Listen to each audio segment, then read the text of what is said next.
Zesco, Escapades of a Failing Country.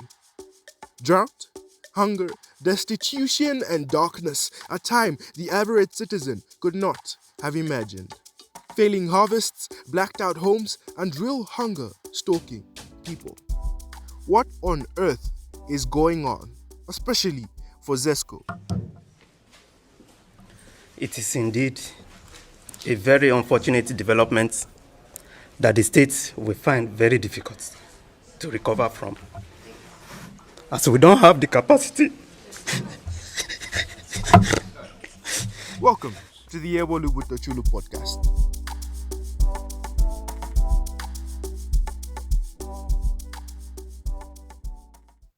A towering concrete arch, the Kariba Dam that cuts across the Zambezi River at the Kariba Gorge, was constructed in 1959. With a volume of 1 million cubic meters of water, at peak levels, the dam supplies some 6,400 gigawatt hours of electricity annually for Zimbabwe and for Zambia. An incredible feat of engineering, the dam addressed the pressing need to diversify energy sources. Hydro was good to us, and Zimbabwe. However, the enormous dependency on hydroelectric power, which accounts for nearly 90% of the electric production, has left the nation in quite the precarious position.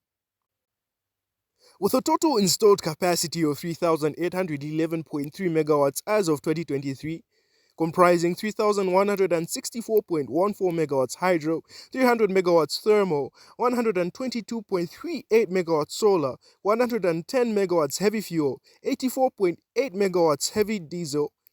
This horror of a country's grid has plunged the nation into total and absolutely avoidable darkness. Kariba and Kafue Gorge, to name a few, have been producing incredibly below their designed capacity. As of June 2024, the combined capacity of the two dams stood at 277 megawatts against the normal capacity of 1,830 megawatts. Insane? I know. And this is just a snippet of the dozen dams that are suffering due to the drought caused by the El Nino phenomenon. People said Tafia Kapwe. Captain, I'm sorry to say, but it seems Filepwa. Imagine life without power.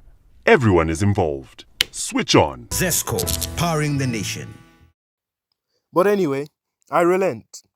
How on God's good earth did we get here? Well, there's two aspects I want to consider.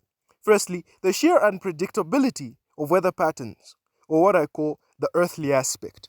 Literally translated as the Christ child is a Spanish name for the incredibly destructive force of nature. The El Nino phenomenon occurs on average every 2 to 7 years, and it lasts around 9 to 12 months. The Africa Renewal wrote, in southern Africa, the El Nino drought leaves a trail of scorched harvests and hunger.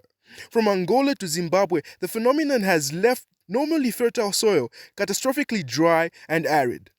The extent of the droughts across southern Africa region is incredibly devastating. From small-scale farmers in Shangobo to the commercial farmer, the lack of rain has incredibly hampered their ability to break even. The United Nations Office for Coordination of Humanitarian Affairs, in a report released August 2024, said millions of people are facing water shortages as water points have dried up, consequently impacting livestock and wildlife. Zambia, once having the title of Southern Africa's breadbasket, has been devastated by 1. The unprecedented flooding that occurred early last year, and 2. The insane droughts we're currently experiencing. Thanks, El Nino. So, what does the situation look like currently? Well, it's not pretty. As of August 2024, the United Nations High Commission for Refugees reports, it's about to get nerdy, so stay with me. Highlighting only 3 provinces we have. Southern Province coming in at number 1 with a 71% reduction in the production of maize. The province has had 42% of all its invaluable water sources affected by the drought. At number 2, we have Central Province with 82% reduction in the production of maize. The province's water supply have been badly hit with 29% of water sources affected. Lastly, with a decrease in production of maize at 35%, Lusaka Province has had its water supply badly hit at 64%. The province is on a limb.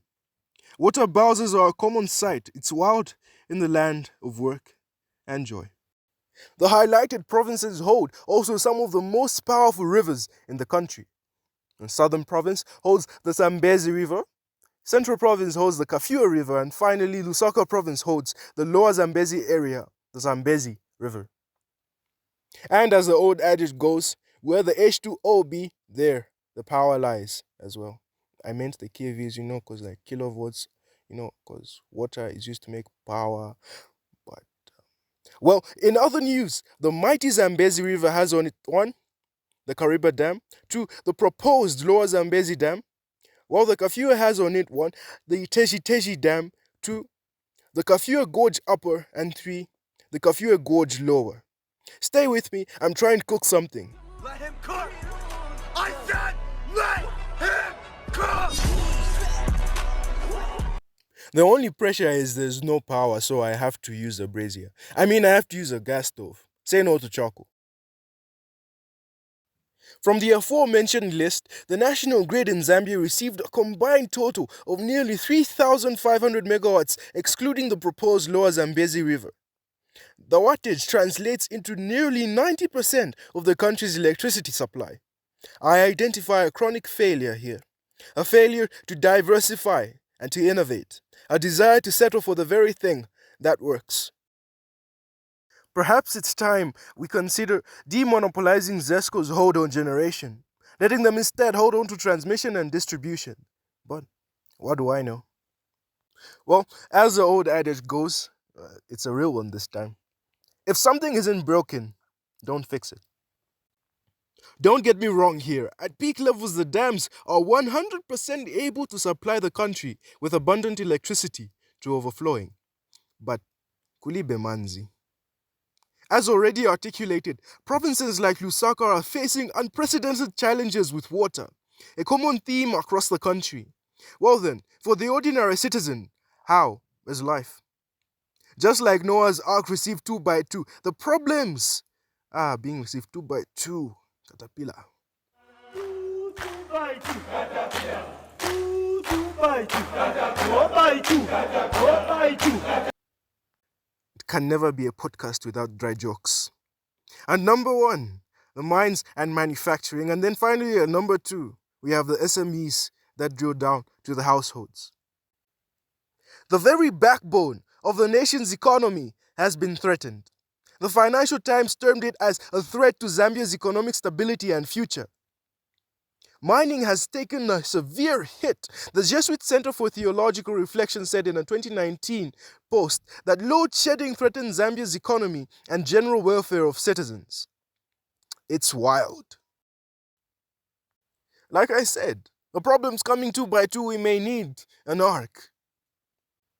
Following Zesco's dreadful announcement of load management, they requested mines reduce their electricity demand by 25%. APSA Group senior macro research economist Rido Marcus explained that current load management will, in italics, have a negative effect on the country's production and the ability to grow.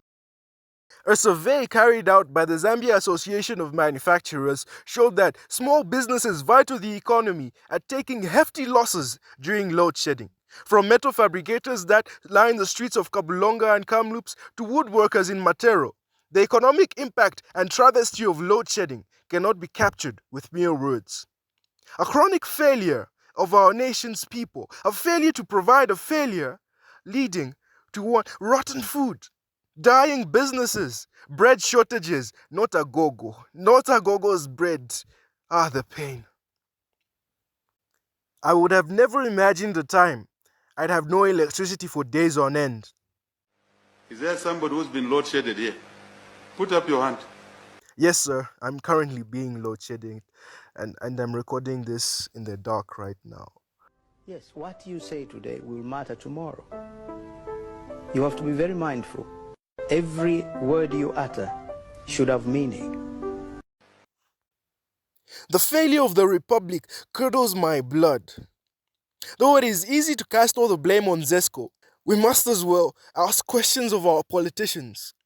A lack of foresight, and perhaps we can even deduce from this the lack of vision. At the core of this is the undeniable truth that lower income households are facing the brunt of load shedding, left utterly devastated and inept at what's going on. To ask questions of our leaders is what we must do. Alas, we find it easier to elect leaders and leaders out.